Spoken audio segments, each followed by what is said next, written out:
بسم اللہ الرحمن الرحیم۔ السلام علیکم۔ کاشانہ بصیرت کے یوٹیوب چینل پر عصمت زہرا زیدی آپ کے ساتھ ہے۔ کتاب فاطمہ زہرا اسلام کی مثالی خاتون، رائٹر ہیں علامہ ابراہیم امینی۔ اس کے پارٹ نمبر 3 کو ہم شروع کریں گے صفحہ نمبر 37 سے۔ گزشتہ پارٹ میں ہم نے جیسا کہ آپ کے سامنے جناب فاطمہ زہرا کی ولادت اور ان کی ایج کے حوالے سے مختلف مؤلفین کی طرف سے ریسرچ اور اس کا خلاصہ آپ کے سامنے پیش کیا۔ آئیے اب اس سے آگے شروع کرتے ہیں۔ ہیڈنگ ہے ماں کا دودھ۔ جب جناب فاطمہ زہرا کو ایک پارچے میں لپیٹ کر جناب خدیجہ کے دامن میں رکھا گیا تو آپ بہت خوش ہوئیں اور اپنے پستانوں کو اس تازہ مولود کے چھوٹے سے منہ میں دے کر اپنے عمدہ اور بہترین دودھ سے سیراب کیا۔ اور یہ ایک ایسا رویہ تھا کہ جس سے جناب فاطمہ نے اچھی طرح نمو اور رشد پایا۔ ریفرنس موجود ہے دلائل الامامہ صفحہ نمبر 9۔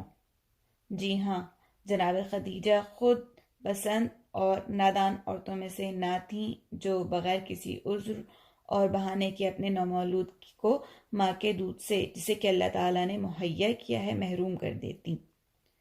جناب خدیجہ کو خود علم تھا یا پیغمبر اسلام سے سن رکھا تھا کہ بچوں کی غذا اور صحت کے لیے کوئی غذا بھی ماں کے دودھ کے برابر نہیں ہو سکتی، کیونکہ ماں کا دودھ ہی اس کے ہاضمے کی مشینری اور اس کے خاص مزاج کے لیے کاملاً مناسب اور سازگار ہوا کرتا ہے، جو بچے میں اللہ تعالیٰ نے ودیت کر رکھی ہے۔ بچہ 9 مہینے تک ماں کے رحم میں ماں کے غذا اور ہوا اور خون میں شریک رہتا ہے اور بلا واسطہ ماں سے رزق حاصل کرتا ہے۔ اسی لیے ماں کے دودھ کے اجزائے ترکیبی بچے کے مزاج سے کاملاً مناسب ہوتے ہیں۔ اس کے علاوہ ماں کے دودھ میں کسی قسم کا ملاوٹ کا شائبہ نہیں ہو سکتا، اور اس میں زچگی کے تمام جراثیم جو بیماری کا موجب ہو سکتے ہیں نہیں ہوا کرتے۔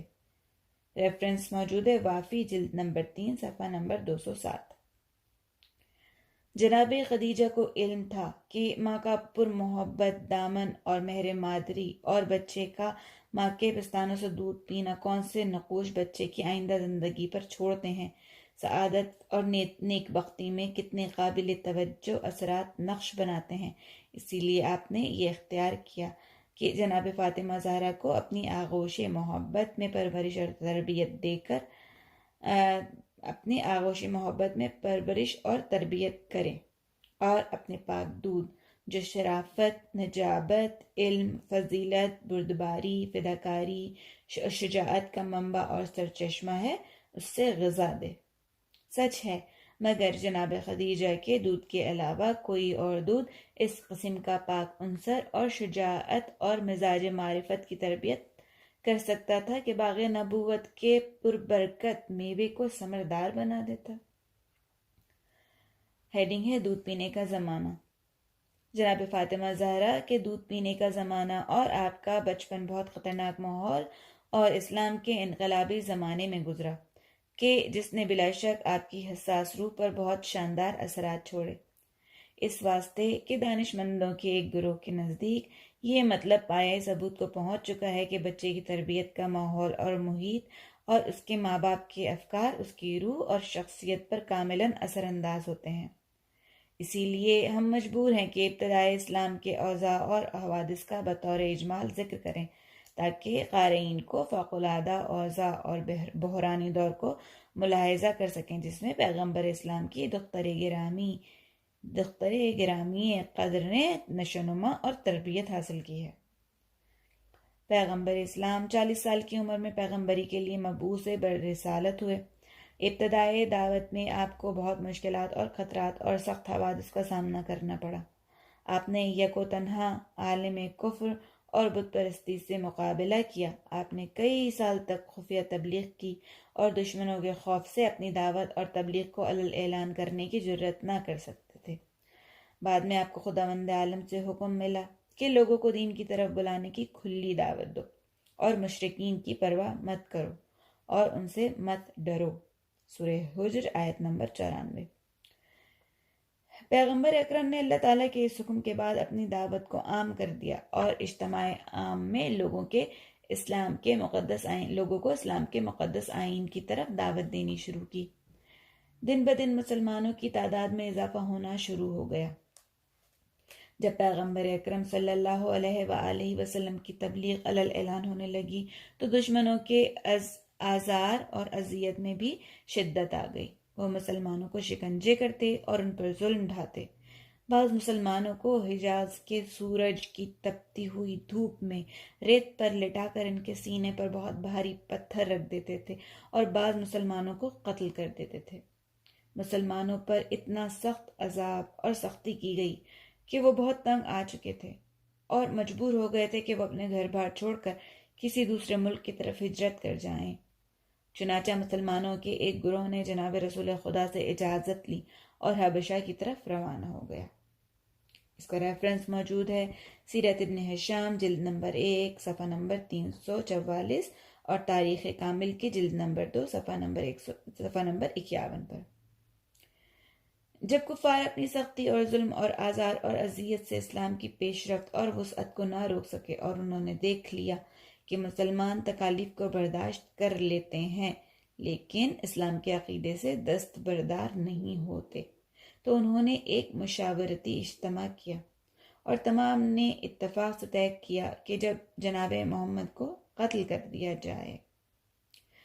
جب جناب ابو طالب کو ان کے خطرناک منصوبے کا علم ہوا تو آپ نے جناب رسول خدا کی جان کی حفاظت کی، مختصر یہ کہ بنی ہاشم کے ایک گروہ کے ساتھ ایک درے میں جس کا نام شیب ابو طالب ہے منتقل ہو گئے۔ جناب ابو طالب اور باقی تمام بنی ہاشم جناب رسول خدا کی جان کی حفاظت کرتے تھے۔ جناب حمزہ جو رسول خدا کے چچا تھے رات بھر تلوار کھینچے آپ کی حفاظت کیا کرتے تھے۔ آپ کے دشمن پیغمبر خدا کے قتل کرنے سے نا امید ہو گئے تو انہوں نے شیب ابی طالب میں نظر بند افراد پر اقتصادی دباؤ ڈالنا شروع کر دیا اور ان سے خرید و فروخت پر پابندی عائد کر دی۔ مسلمان 3 سال تک اس درے میں قید رہے۔ اس میں بھوک اور تکالیف اور سخت جلا دینے والی گرمی برداشت کرتے رہے اور مختصر خوراک پر جو انہیں چوری چھپے حاصل ہوتی تھی گزر اوقات کرتے رہے، اور بسا اوقات بچوں کی بھوک سے فریادیں بلند ہو جایا کرتی تھیں۔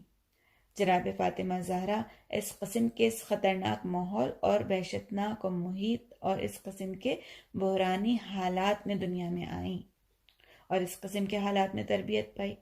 جناب خدیجہ کبریٰ اس قسم کے حالات اور شرائط میں اپنے پیارے نومولود کو دودھ پلاتی تھی۔ کافی مدت جناب زہرا کے دودھ پینے کے اسی درے میں گزری اور اسی جگہ آپ کا دودھ بھی چھڑایا گیا۔ آپ نے اسی جلانے والے ریگستان میں راہ چلنا سیکھا۔ جب آپ نے بولنا سیکھا تو بچوں کا بھوک سے آہو فغاں کرنا اسی جگہ سنا۔ اسی گھٹے ہوئے ماحول میں غذا کے قحط کو دیکھا۔ جب آپ آدھی رات کو جاگ کر اٹھتی تو دیکھتی کہ آپ کے رشتہ دار برہنہ شمشیر لیے ہوئے آپ کے باپ کی حفاظت کر رہے ہیں۔ 3 سال تک جناب زہرا نے اس جلا دینے والی وادی کے سوا اور کچھ نہ دیکھا اور خارجی دنیا سے بے خبر رہیں۔ جناب زہرا کی عمر 5 سال تھی کہ جب پیغمبر اکرم اور بنی ہاشم کو اس درے شیب ابو طالب سے نجات ملی اور یہ سب اپنے گھروں کو واپس لوٹ آئے۔ نئی زندگی کے نظارے اور آزادی کی نعمت اور کھانے پینے میں وسعت اور اپنے مکان میں رہنا جناب زہرا کے لیے نئے ماحول کی حیثیت رکھتا تھا اور آپ کے لیے باعث مسرت تھا۔ اگلی ہیڈنگ ہے ماں کی وفات۔ افسوس صد افسوس کہ جناب فاطمہ علیہ السلام کے خوشی کے دن زیادہ دیر نہ رہ سکے۔ آپ نے آزاد ماحول میں سانس لینا چاہا تھا کہ آپ کی مہربان ماں جناب خدیجہ کا انتقال ہو گیا۔ ابھی 1 سال بھی نہ گزرا تھا کہ پیغمبر اور آپ کے اصحاب شیب کی قید سے آزاد ہوئے تھے۔ جناب خدیجہ اس دنیا سے رخصت ہو گئیں۔ ریفرنس موجود ہے اس بات کا مناقب ابن شہر عاشوب جلد نمبر 1 صفحہ نمبر 174۔ اس جاں گداز حادثے نے کس قدر جناب فاطمہ کے دل پر اثر کیا اور آپ کے امید کے پودے کو پرمجدہ کر دیا اور آپ کی روح کو شدید صدمہ پہنچا۔ جناب فاطمہ زہرا ایسے ناقابل برداشت حادثے کا ہرگز احتمال بھی نہ دیتی تھی۔ ہیڈنگ ہے نتیجہ۔ بچپن کے غیر معمولی واقعات اور تلخ حوادث نے بغیر کسی شک و شبے کے جناب زہرا کی حساس روح پر اثر چھوڑا، اور آپ کی آئندہ زندگی اور نفسیات اور افعال کا ربط انہی واقعات سے مرتبط ہے جو آپ کو بچپن میں پیش آئے، اور آپ کی شخصیت نے اسی سرچشمے سے آغاز کیا۔ مندرجہ ذیل اثرات انہی واقعات سے بطور نتیجہ اخذ کیے جا سکتے ہیں۔ اس کے بعد یہاں پر 3 اثرات جو جناب فاطمہ پر ہیں، تین دفعہ اس میں 3 ہیڈنگز کے ساتھ لکھے ہوئے۔ پہلا ہے، جو شخص اس قسم کے پرمجدہ ماحول میں نشو و نما پائے اور زندگی کے آغاز میں ہی اتنے برے واقعات سے دوچار ہو تو لامحالہ وہ افسردہ اور خاطر غمگین رہا کرتا ہوگا۔ اسی لیے جناب فاطمہ کے حالات میں لکھا ہے کہ آپ ہمیشہ محزون اور غمگین رہا کرتی تھیں۔ دوسرا اثر جو ہے وہ ہے، جو شخص اس قسم کے بحرانی ماحول میں پروان چڑھا ہو، یہاں تک کہ دودھ پینے اور بچپن کی عمر قید خانے میں گزاری ہو، اور جب سے آپ نے اپنے آپ کو پہچاننا شروع کیا ہو، اپنے آپ کو قید خانے میں دیکھے اور یہ دیکھے کہ اس کے ماں باپ کس فداکاری اور ایثار سے اپنے ہدف اور مقصد کا دفاع کر رہے ہیں، اور اپنے مقصد تک رسائی کے لیے ہر سختی اور تکلیف کو برداشت کر لیتے ہیں، لیکن اپنے مقصد کو چھوڑنے پر تیار نہیں ہوتے، تو لامحالہ اس قسم کی شخصیت سخت جان، مبارز اور صاحب مقصد ہی ابھر کر سامنے آئے گی، اور اپنے مقصد تک رسائی کے لیے قید اور تکالیف اور مظالم کی پرواہ نہیں کرے گی اور میدان نہیں چھوڑے گی۔ تیسرا اثر جو آپ کی زندگی پر ہوا وہ ہے، فاطمہ زہرا علیہ السلام دیکھ رہی تھیں کہ اس کے ماں باپ دین کی اشاعت اور خدا پرستی کے لیے کتنے مصائب اور تکالیف برداشت کر رہے ہیں، انسانیت کی نجات اور ہدایت کے لیے کتنی قربانیاں دے رہے ہیں، اور آپ کو مسلمانوں سے یہی امید ہوگی کہ وہ ان کی وفات کے بعد ان کی قدر کریں اور آپ کے ہدف اور مقصد کو آگے بڑھانے میں صحیح اور کوشش سے کام لیں، اور جو راستہ آپ ان کے لیے معین کر گئے اس سے منحرف نہ ہوں۔ اگلی ہیڈنگ پر چلتے ہیں، ماں کی وفات کے بعد۔ بعثت کے 10ویں سال بہت تھوڑے فاصلے پر جناب ابو طالب اور جناب خدیجہ کی یکے بعد دیگرے وفات ہو جاتی ہے، اور یہ اس بات کا ریفرنس موجود ہے مناقب شہر ابن عاشوب کی جلد نمبر 1 صفحہ نمبر 174۔ ان 2 غم انگیز واقعات نے جناب پیغمبر خدا کی روح کو صدمہ پہنچایا، اور آپ نے اس سال کا نام عام الحزن رکھا۔ اس کا ریفرنس موجود ہے مناقب شہر ابن عاشوب جلد نمبر 1 صفحہ نمبر 174۔ کیونکہ ایک طرف تو آپ کا ایک غمگسار اور داخلی اور خارجی امور میں مشیر اور آپ کی اولاد کی ماں جناب خدیجہ کا انتقال ہو جاتا ہے، اور دوسری طرف آپ کا ایک بہت بڑا حامی و مددگار اور مدافع جناب ابو طالب اس دنیا سے رخصت ہو جاتے ہیں، جس سے آپ کی یکدم داخلی اور خارجی اوضاع دگرگوں ہو جاتی ہے۔ ان 2 حامیوں کے فوت ہو جانے سے دشمنوں کے حوصلے بلند ہو گئے، اور اس طرح آپ کو تکالیف دینا شروع کر دیں، کبھی آپ کو پتھر مارتے اور کبھی آپ کے سر و صورت پر خاک ڈالتے اور کبھی برا بھلا کہتے اور کبھی آپ کے جسم مبارک کو زخمی کرتے۔ اکثر اوقات آپ غمگین اور پرمجدہ گھر میں داخل ہوتے اور اپنی بیٹی سے ملاقات کرتے، جبکہ جناب فاطمہ اپنی ماں کے فراق میں مرجھائے ہوئے چہرے سے اشکبار ہوتی۔ جناب فاطمہ جب کبھی گھر سے باہر جاتی تو ناگوار حوادث سے دوچار ہوتی، کبھی دیکھتی کہ لوگ آپ کے بابا کو اذیت دے رہے ہیں اور آپ کو برا بھلا کہہ رہے ہیں۔ ایک دن دیکھا کہ دشمن مسجد الحرام میں بیٹھے آپ کے والد کے قتل کا منصوبہ بنا رہے ہیں۔ روتے ہوئے گھر واپس آئیں اور دشمنوں کے منصوبے سے باپ کو آگاہ کیا۔ اس بات کا ریفرنس بھی موجود ہے مناقب شہر ابن عاشوب جلد نمبر 1 صفحہ نمبر 71۔ ایک دن مشرکین میں سے ایک آدمی نے جناب رسول خدا کو گلی میں دیکھا تو کوڑا کرکٹ اٹھا کر آپ کے چہرے اور سر پر ڈال دیا۔ پیغمبر نے اسے کچھ نہ کہا اور گھر چلے گئے۔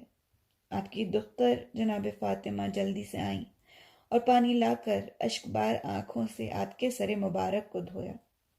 پیغمبر خدا نے فرمایا، بیٹی رو مت، مطمئن رہو، خدا تیرے باپ کو دشمنوں کے شر سے محفوظ رکھے گا اور کامیابی عطا فرمائے گا۔ ریفرنس موجود ہے اس بات کا تاریخ طبری جلد نمبر 2 صفحہ نمبر 344۔ ایک دن پیغمبر خدا مسجد میں نماز میں مشغول تھے۔ مشرکین کا ایک گروہ آپ کا مذاق اڑا رہا تھا اور آپ کو اذیت دینا چاہتا تھا۔ ان مشرکین میں سے ایک نے اونٹ ذبح کیا تھا۔ اس کی اوجھڑی اٹھا کر جو کثافت اور خون سے پر تھی آپ کی پشت مبارک پر کہ جب آپ سجدے میں تھے ڈال دیا۔ جناب فاطمہ اس وقت مسجد میں موجود تھیں۔ جب آپ نے یہ منظر دیکھا تو آپ کو بہت قلق ہوا اور آپ کی پشت مبارک سے اوجھڑی کو ہٹا کر دور پھینک دیا۔ پیغمبر اسلام نے سجدے سے سر اٹھایا اور نماز کے بعد اس گروہ پر نفرین کی۔ ریفرنس اس بات کا موجود ہے مناقب شہر ابن عاشوب جلد نمبر 1 صفحہ نمبر 60۔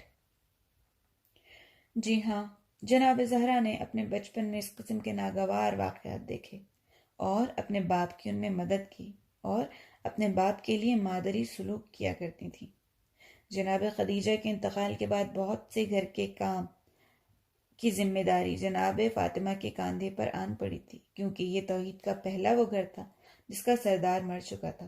اس گھر میں جناب فاطمہ کے علاوہ اور کوئی مددگار موجود نہ تھا۔ تاریخ سے یہ واضح نہیں ہوتا کہ اس زمانے میں پیغمبر خدا کے گھر کی حالت کیسی رہی اور ان کی زندگی کس طرح گزری، لیکن بصیرت کی آنکھوں سے اس گھر کی رقت بار حالت کو دیکھا جا سکتا ہے۔ پیغمبر اسلام نے جناب خدیجہ کے بعد سودا سے شادی کر لی۔ اس کے علاوہ اور کئی عورتیں تھیں جو تمام کی تمام جناب فاطمہ سے اظہار محبت کیا کرتی تھیں، لیکن پھر بھی ایک یتیم بچے کے لیے بہت سخت گزرتا ہے جب وہ اپنی ماں کی جگہ کو خالی دیکھے اور اس کی جگہ کسی اور عورت کو رہتا دیکھے۔ سوکن خواہ کتنی ہی مہربان اور اچھی کیوں نہ ہو، پھر بھی وہ محبت اور وہ خالص شفقت جو ماں کی طرف سے ہوتی ہے وہ اس بچے کو نہیں دے سکتی۔ صرف ماں ہی ہے کہ جو ناز و نعمت، شفقت اور محبت سے بچے کے دل کو تسکین دے سکتی ہے۔ جب جناب فاطمہ کو جس شدت سے محرومی کا احساس ہو رہا تھا، اسی شدت سے پیغمبر بھی آپ سے اظہار محبت فرماتے تھے، کیونکہ پیغمبر خدا جانتے تھے کہ فاطمہ کو ماں کی کمی کا احساس ہے اور اس کمی کو پورا ہونا چاہیے۔ اس وجہ سے اور دوسری کئی اور وجوہات کی بنا پر روایت میں وارد ہوا ہے کہ پیغمبر جب تک اپنی بیٹی کو نہ چوم لیتے رات کو نہیں سوتے تھے۔ اس کا ریفرنس موجود ہے کشف الغمہ جلد نمبر 2 صفحہ نمبر 93۔ یہ تھوڑے سے 8 سال کے واقعات ہیں جو پیغمبر کی بیٹی جناب فاطمہ پر مکہ معظمہ میں وارد ہوئے۔ واضح رہے کہ اگرچہ اس قسم کے واقعات اور حوادث جو کسی بھی بچے کی روح پر وارد ہوں تو اس کے اعصاب کو مختل کر دیتے ہیں اور اس کی فکری صلاحیت اور جسمی قوت کو کم کر دینے کے لیے کافی ہوا کرتے ہیں، لیکن اس قسم کا حکم ہر ایک انسان کے لیے کرنا صحیح نہیں ہے، کیونکہ یہی ناگوار واقعات اور دائمی گرفتاریاں اور متصل مبارزہ ممتاز اور شائستہ انسانوں کی روح کو تقویت پہنچاتے ہیں اور اس کی اندرونی استعداد اور پوشیدہ صلاحیتوں کو اجاگر کرتے ہوئے مشکلات کے مقابلے کے لیے ثابت قدم بنا دیتے ہیں۔ جب تک پتھر پر غیر معمولی حرارت معدن میں وارد نہ ہو، وہ خالص اور بیش بہا قیمت سونا بن کر نہیں نکلتا۔ جی ہاں، جناب زہرا کی زندگی کے دوران خطرناک حوادث اور بحرانی اوضاع نے جناب کی روح کو نہ صرف ضعیف نہیں کیا بلکہ الٹا اپنے وجود کے گوہر کو صیقل کر کے تابناک اور درخشاں بنا دیا اور آپ کو ہر قسم کے حالات سے مبارزہ کرنے کے لیے آمادہ و طاقتور بنا دیا تھا۔ اگلی ہیڈنگ ہے فاطمہ مدینہ کی طرف۔ پیغمبر خدا بعثت کے 13ویں سال جان کے خطرے کی وجہ سے مجبور ہو گئے کہ مکہ کو چھوڑ دیں اور مدینہ کی طرف ہجرت کر جائیں۔ چنانچہ آپ نے جاتے وقت حضرت علی علیہ السلام اور حضرت فاطمہ کو خدا حافظ کہا اور حضرت علی سے فرمایا کہ لوگوں کی امانتیں واپس کر کے میری دختر فاطمہ اور اپنی ماں فاطمہ بنت اسد اور چچا حمزہ کی بیٹی فاطمہ اور دوسری مستورات کو ساتھ لے کر مدینہ کی طرف جلد از جلد چلے آنا، میں تمہارا انتظار کروں گا۔ آپ نے یہ فرمایا اور مدینے کی طرف روانہ ہو گئے۔ حضرت علی بھی پیغمبر کے دستور کے مطابق جناب فاطمہ اور دوسری مستورات کو سوار کر کے مدینہ کی طرف روانہ ہو گئے۔ راستے میں ابو واقد یعنی اونٹوں کو چلانے والے اونٹوں کو تیزی کے ساتھ چلا رہے تھے۔ حضرت علی علیہ السلام نے ان سے فرمایا کہ عورتوں کے ساتھ نرمی کرو اور اونٹوں کو آہستہ چلاؤ، کیونکہ عورتیں کمزور ہوا کرتی ہیں جو سختی کو برداشت نہیں کر سکتی۔ ابو واقد نے عرض کی کہ میں دشمنوں سے ڈرتا ہوں، کوئی ہمارا تعاقب نہ کر رہا ہو جو ہم تک آ پہنچے۔ حضرت علی علیہ السلام نے جواب دیا، پیغمبر نے مجھے فرمایا ہے کہ تجھے دشمن کی طرف سے کوئی اذیت نہ پہنچے گی۔ جب آپ زجنان کے قریب پہنچے تو 8 سوار پیچھے سے آئے۔ حضرت علی علیہ السلام نے عورتوں کو محفوظ اور امن کی جگہ پر کر دیا اور تلوار لے کر ان دشمنوں پر حملہ کر دیا اور ان کو پراگندے اور متفرق کر دیا۔ پھر عورتوں کو سوار کیا اور مدینے کی طرف روانہ ہو گئے۔ پیغمبر اسلام جب قبا پہنچے تو وہاں 12 دن تک ٹھہرے، یہاں تک کہ حضرت علی علیہ السلام جناب فاطمہ اور دوسری مستورات کو لے کر آ گئے، حضرت کی خدمت میں بابرکت پہنچ گئے۔ پیغمبر خدا نے مکہ میں ایک اور روایت کے مطابق مدینہ میں جناب سودا سے شادی کی اور جناب فاطمہ کو ان کے گھر لے گئے۔ اس کے بعد آپ نے جناب ام سلمہ سے نکاح کیا اور جناب فاطمہ کو ان کے سپرد کیا تاکہ آپ ان کی سرپرستی اور نگہداری کریں۔ جناب ام سلمہ کہتی ہیں کہ پیغمبر اکرم نے جناب فاطمہ کو میرے سپرد کیا تاکہ میں ان کی تربیت میں کوشش کروں۔ میں بھی آپ کی تربیت اور رہنمائی میں کوتاہی نہیں کرتی تھی، لیکن خدا کی قسم آپ مجھ سے زیادہ باادب اور سمجھدار تھیں۔ اس بات کا ریفرنس موجود ہے دلائل الامامہ صفحہ نمبر 11۔ یہاں پر حصہ نمبر اول اختتام پذیر ہوتا ہے اور حصہ نمبر دوم شروع ہو رہا ہے صفحہ نمبر 49 سے، کہ جس میں جناب فاطمہ سلام اللہ علیہا کی شادی سے متعلق ابواب ہیں۔ آئیے ایک ایک کر کے ہم ان کو پڑھنا شروع کرتے ہیں۔ صفحہ نمبر 50۔ جناب فاطمہ پیغمبر خدا کی لڑکی اور اپنے زمانے کی ممتاز خواتین سے تھیں۔ قریش کے اصل اور شریف خاندان سے آپ کے والدین تھے۔ جمال ظاہری اور روحانی کمالات اور اخلاق آپ نے اپنے ماں باپ سے ورثے میں پایا تھا۔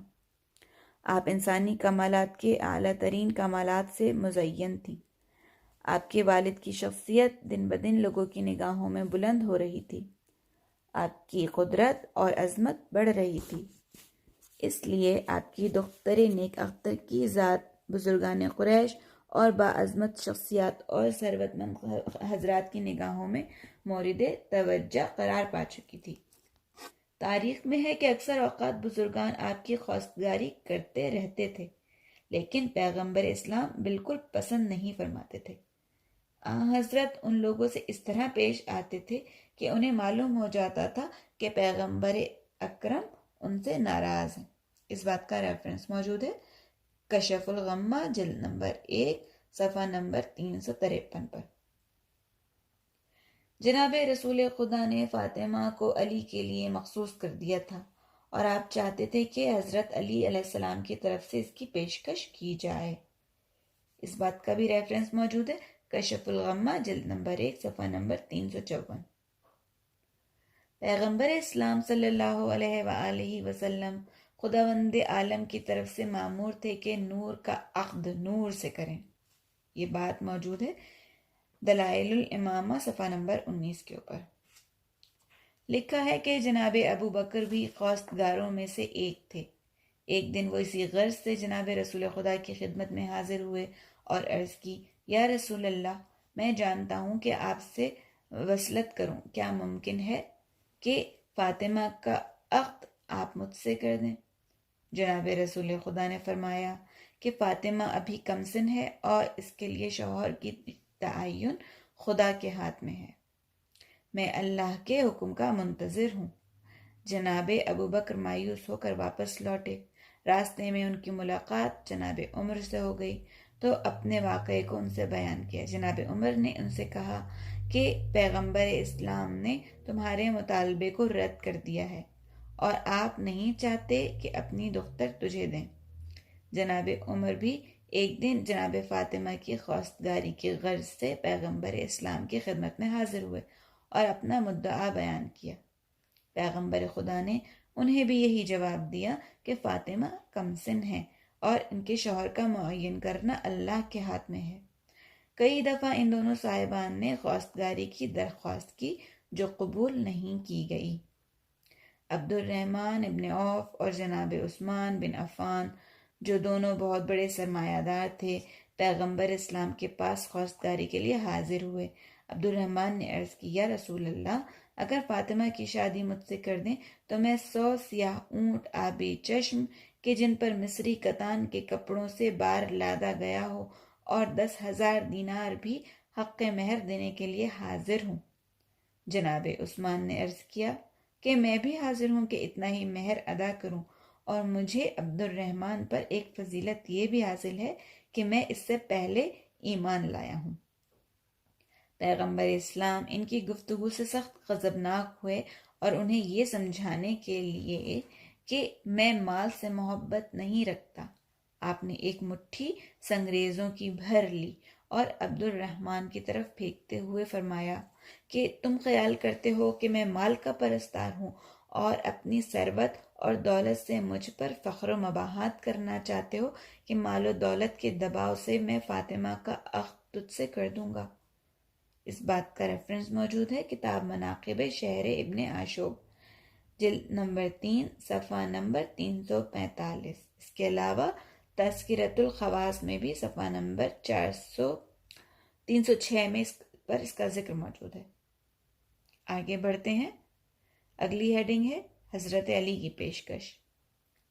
اصحاب پیغمبر نے اجمالاً یہ محسوس کر لیا تھا کہ پیغمبر خدا کا دل چاہتا ہے کہ فاطمہ کا عقد علی سے کر دے، لیکن حضرت علی کی طرف سے اس کی پیشکش نہیں ہو رہی تھی۔ ایک دن جناب عمر اور ابو بکر اور سعد بن معاذ ایک گروہ کے ساتھ مسجد میں بیٹھے ہوئے تھے اور مختلف موضوعات پر بحث کر رہے تھے۔ اسی دوران جناب فاطمہ کا ذکر بھی آ گیا۔ ابو بکر نے کہا کہ کافی عرصے سے عرب کے اعیان و اشراف فاطمہ کی خواستگاری کر رہے ہیں، لیکن پیغمبر نے کسی کی بھی درخواست کو قبول نہیں فرمایا اور ان کے جواب میں یہی فرماتے تھے کہ فاطمہ سلام اللہ علیہا کا شوہر معین کرنا خداوند عالم کے ہاتھ میں ہے۔ ابھی تک علی ابن ابی طالب کی طرف سے فاطمہ کی خواستگاری نہیں کی گئی ہے۔ میں گمان کرتا ہوں کہ علی کی طرف سے اس اقدام کے نہ کرنے کی وجہ ان کا تہی دست ہونا ہے۔ میرے سامنے یہ مطلب واضح ہے کہ خدا اور پیغمبر نے فاطمہ کو حضرت علی کے لیے معین کیا ہے۔ اس کے بعد ابو بکر نے جناب عمر اور سعد سے کہا، اگر تم آمادہ ہو تو ہم مل کے علی کے پاس چلیں اور ان کے سامنے اس موضوع کو پیش کریں، اور اگر وہ شادی کرنے کی طرف مائل ہوں تو اور تہی دست ہونے کی بنیاد پر وہ شادی نہ کر رہے ہوں تو ہم ان کی مدد کریں۔ سعد بن معاذ نے اس پیشکش کو قبول کر لیا اور ابو بکر کو اس کام میں تشویق دلائی۔ سلمان فارسی کہتے ہیں کہ جناب عمر اور ابو بکر اور سعد بن معاذ اسی غرض سے مسجد سے باہر آئے اور حضرت علی کی جستجو میں چلے گئے، لیکن آپ کو انہوں نے گھر پہ نہ پایا اور معلوم ہوا کہ آپ ایک انصاری کے باغ میں اونٹ کے ذریعے ڈول کھینچ کر خرمے کے درختوں کو پانی دے رہے ہیں۔ یہ لوگ اس طرف گئے۔ حضرت علی علیہ السلام نے فرمایا کہ کہاں سے آ رہے ہیں اور میرے پاس کس غرض سے آئے ہیں؟ ابو بکر نے کہا کہ اے علی، تم کمالات کے لحاظ سے ہر ایک سے بالاتر ہو، ہم سب آپ کے مقام اور وہ علاقہ جو رسول خدا کو تم سے ہے اس سے آگاہ ہیں۔ بزرگان اور اشراف قریش حضرت فاطمہ کی خواستگاری کے لیے جا چکے ہیں، لیکن تمام لوگوں کی باتوں کو پیغمبر اکرم نے رد فرمایا ہے اور یہ فرمایا ہے کہ جناب فاطمہ کا شوہر معین کرنا خداوند عالم کے ہاتھ میں ہے۔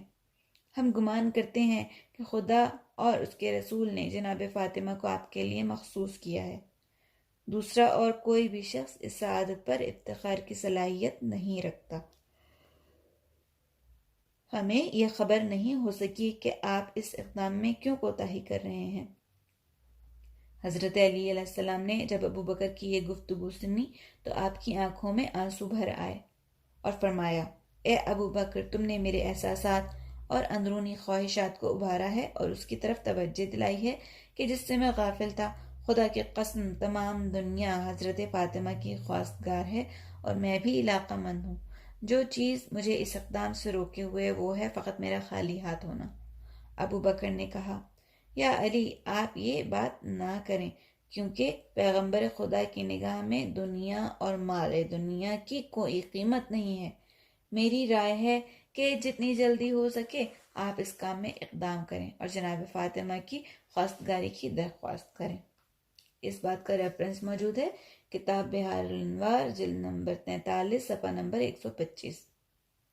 اگلی ہیڈنگ ہے اندرونی جذبہ بیدار ہوتا ہے۔ حضرت علی علیہ السلام پیغمبر اسلام کے گھر میں پلے اور جوان ہوئے تھے۔ آپ جناب فاطمہ کو اچھی طرح پہچانتے تھے اور آپ کے اخلاق اور نفسیات سے پوری طرح آگاہ تھے۔ دونوں پیغمبر خدا اور جناب خدیجہ کے تربیت یافتہ تھے اور ایک ہی گھر میں جوان ہوئے تھے۔ حضرت علی علیہ السلام جانتے تھے کہ حضرت فاطمہ جیسی عورت اور نہیں مل سکے گی۔ آپ تمام کمالات اور فضائل سے آراستہ ہیں اور آپ انہیں تہہ دل سے چاہتے تھے، اور یہ بھی جانتے تھے کہ ہمیشہ مناسب وقت ہاتھ نہیں آیا کرتا۔ لیکن اسلام کی بحرانی کیفیت اور مسلمانوں کی اقتصادی زبوں حالی نے علی کو اس دلی خواہش سے روک رکھا تھا، اور آپ میں سوائے ازدواج کے تمام افکار موجود تھے۔ حضرت علی نے ابو بکر کی پیشکش پر تھوڑا سا غور کیا اور اس معاملے کے تمام اطراف اور جوانب پر غور کیا۔ ایک طرف آپ کا ہاتھ خالی ہونا اور اپنی اور تمام مسلمانوں کی اقتصادی زبوں حالی اور عمومی گرفتاری دیکھ رہے تھے، اور دوسری طرف یہ بھی جان چکے تھے کہ آپ کے ازدواج کا وقت آ پہنچا ہے، کیونکہ آپ کی عمر تقریباً 21 سال یا اس سے زیادہ ہو چکی تھی۔ اس بات کا ریفرنس موجود ہے کتاب ذخائر عقبہ، صفحہ نمبر 26 میں۔ انہیں اس عمر میں ازدواج کرنا ہی چاہیے، اور فاطمہ جیسا اور رشتہ بھی نہیں مل سکے گا۔ اگر یہ سنہرا وقت ہاتھ سے نکل گیا تو پھر اس کا تدارک نہیں کیا جا سکے گا۔ یہاں صفحہ نمبر 55 پر ہم پہنچ چکے ہیں، اور یہاں اپنے سیشن کو میں روکتی ہوں۔ انشاءاللہ اگلے سیشن میں آگے کی ٹاپکس کے ساتھ آپ کے سامنے حاضر ہوں گی۔ جب تک کے لیے اجازت دیجیے۔ والسلام علیکم ورحمۃ اللہ وبرکاتہ۔